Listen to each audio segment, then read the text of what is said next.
All right, Adam, here's a good one. Everybody talks about this all the time. They always ask these questions because they ask me, I'm going to ask you. Two parts to it. One is, what is your origin story? Okay, how'd you get where you are now? Two, let's say you were starting all over again because you're pretty in touch with people. You got two, daughters that just got out of college. Like, what would you do different now from then because the world has changed? Okay, so the origin story for me is I started off as a balancing technician because my mum wouldn't let me sleep till 3 every afternoon after school. So she took me to a job centre. There was an advert for a balancing technician. She took me to the interview to make sure I went in. I got the job. And that's how I started. They put me through technical college. I put myself through university for my bachelor's and master's. So I start off as a balancing person. I turn into a commissioning engineer. And then I have a commissioning business, which I sell. I then, via happenstance, go into being a property developer. I'm also a chartered surveyor, which in the UK is a thing. It's not a big thing in the US. And I was a property development manager, managing developments from here's a hole in the ground to the design team, to the construction team, as the owner's rep, right? And then I wanted to do that when I moved to North America. And when I got North America, they don't have chartered surveyors. So I went back into engineering. And it was just, I zigged and zagged where the opportunities were. So I wound back up in engineering. I was a partner in an M&E design firm. Then I had another commissioning firm, and then I sold those. Then I went back to international consulting. So I've worked as a commissioning person and as a property development manager. So I've seen projects from start to finish and all the horrific things in between. And one of the things I got frustrated on was, why is every job so awful? I could write the defects list for the next building you've not built and be 80% right now. Tell you what's going to be wrong there, 80% correct. So it just started bothering me. I'd been in this business so long and nothing was getting better, nothing was changing. You could argue it was getting worse. And I always remember an episode of Seinfeld, and they were interviewing Jerry Seinfeld. I said, what was that all about? Well, nothing. He said, I was so angry at everything. It was the only way I could stop myself. I had to point out the absurdities in it and make it funny. So that's why I started doing my blog, The Building Whisperer. I found myself troubleshooting a lot of buildings, trying to get them straight. And the analogy was to being a horse whisperer. And then I started the blog as a way of just writing about and getting out of my system. It's self-therapy in a way of the absurd things I see and try and offer some solutions to it. I don't want to just be the negative nanny. I want to say, look, this ain't working. Maybe if we did this, it would be that. And then that just went on into podcasting. So the podcast, the Edifice Complex podcast, was a natural extension of that, because when my daughter was doing her mechanical engineering degree, when her and her friends graduated, they did not want to come and work in the built environment. They'd rather flip burgers. Their thing was, why don't I want to go work for Elon Musk? I want to do sexy, good stuff, exciting stuff. So who's the Elon Musk of our business? Well, it turns out I asked that question to everyone I interview on the podcast, and the best answer I've had was Isabard Kingdom Brunel, who last time I checked died about 200 years ago. So the reason for the podcast was, again, it's frustration more than anything. Robert and I want to find people who are doing great work, providing leadership, innovating, and put it out there as an example for young engineers and graduates. So they can say, look, I want to model myself on Marcus. Marcus had a great career. I want that job, right? So that's where it all comes from. And now I'm just publishing a book soon, a summary of the interviews. I've got a building services notebook coming out. Anyway, not sure. You are a wheeler and dealer. So now let's say that it's 2022. Oh my God. Right. And you now learned everything there is to know about what's happened in the last, 1,000 years of your life. And so, but not far off, 1,000 years. So now you start over. So now let's say you're 20, you're 24, you're 25. Would you do this again? And if you did, what would you do different? So knowing what I know now about money and careers, frankly, if I was having the same arc from the 80s to now, I'd have gone into finance.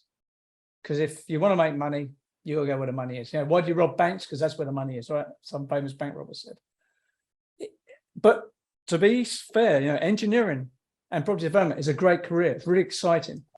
But I would be really focused and go straight.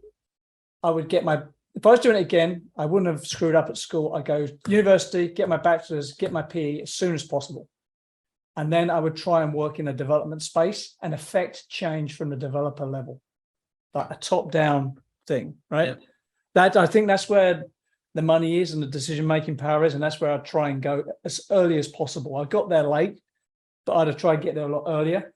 But I'm not negative on engineering as a career. It is a fantastic career. It's probably the best time ever to be in this business because there's opportunity, there's jobs. It's not easy. You've got to learn and train, and you're perpetually learning, but it is a fantastically rewarding job. Is it frustrating? Yeah, that's why I blog and podcast, right? What I would like to do as well, if I was doing it again, is try and our business, property development, engineering, design, construction, is horrible at using the internet to deliver things, training, education, delivery, management. Horrible. Horrible. It's, at the moment, it's like the Wild West. There's 1,000 apps everywhere. Everyone's using different things. It's like an episode of Seinfeld. Everyone's in business for themselves and learning nothing, right? So again, that's where I'd like to move. Even what I'm trying to do now is bring digital to workspace, to education, to continuing professional development. That's where we got to go. Do you think that these type of podcasts or, just questioning, that's why we're keeping it real, right? You think it helps people? I like to think so. I mean, let's face it, the Edifice Complex podcast, it's a niche within a niche, right? Who wakes up in the morning going, God, I got to get me an episode of what it's like to be in property development. Said nobody ever, right? So it's a niche I'm scratching, but the point is, when Robert and I started that, we like to think of it as something that's evergreen. It will be out there when we're gone, and someone might get something out of it. That's why we do notes about each episode. So if you're searching, I want to find out about this, that, you can do it. Does it help? I don't know. But even if it helps one person, that's good enough for me. So if I relate that to commissioning, I know everybody talks about the growth and this and that and everything else. It's just like, so how does your whole life and everything tie into commissioning? I mean, honestly, like the word commissioning is still just to everybody. We're all trying to figure out what it is. How does it tie into you? So here's my mission, right? When I was a property developer for 7 years, development manager, the word commissioning left my lips maybe twice in 7 years. All I worried about was the net to gross, how many elevators I could remove from a building to get more floor space, the price of concrete, the price of steel, the price of facades. I got two bits of advice when I started. One was, Adam, the business is very simple. Design the box, build the box, lease the box. That's it. It's 80% of everything, right? Yep. So it's simple. It's like buy low, sell high. It's simple to say, it's hard to do. So what I want to do is have the developer mindset. This is the mission I'm really on, to have the developer and project manager mindset to attach a level of importance and significance to commissioning that it deserves, to make it that they see commissioning as a compliance tool. I asked the design team for this and the construction team for this, and the commissioning guy or girl, you're going to tell me whether I got that or not. And based on that, I might pay them and I might complete the job. And if they ain't giving it to me, I want to know why. So project managers and developers don't see commissioning, set the intention, test the intention. Commissioning tests the intention. It tests the design and construction. They don't see the value of that. At the moment, developers and project managers just see commissioning as another thing they got to get done before they hand it over.